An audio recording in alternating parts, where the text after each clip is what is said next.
To you, baby. Happy birthday to you.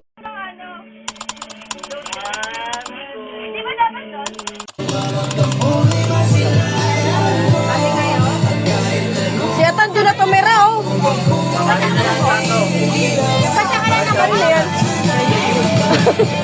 Good day, it's another day. Ito nga pala yung celebration ng mama ko. Ngayon ko palang nagawang i-edit at busy talaga kami nito mga nagdaang araw. Gabi pa lang inaayos na namin yung mga lobo-lobo niya. Puro DIY lang yan.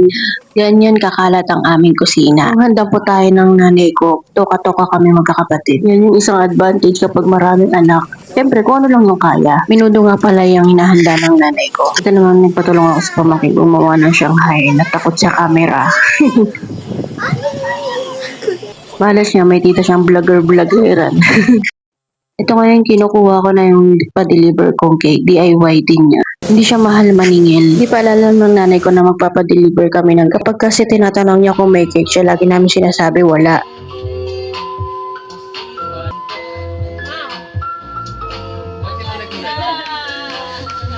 Gulat na gulat, babi.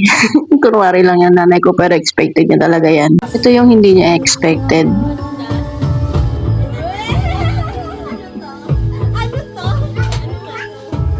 Milk tea. Hindi to eh. Ako eh.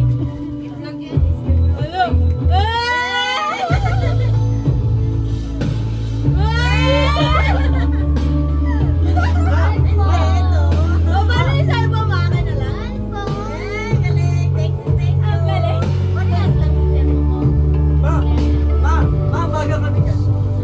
Simple lang celebration niya pero special. Kung dati siyang nag-aasikaso pag birthday namin, tapos kami magiinom. Ngayon kami naman ang nag-aasikaso pag birthday niya.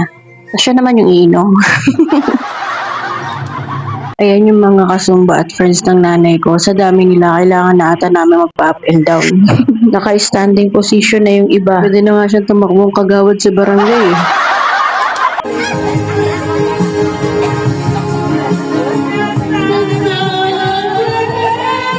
Ayun lang for today.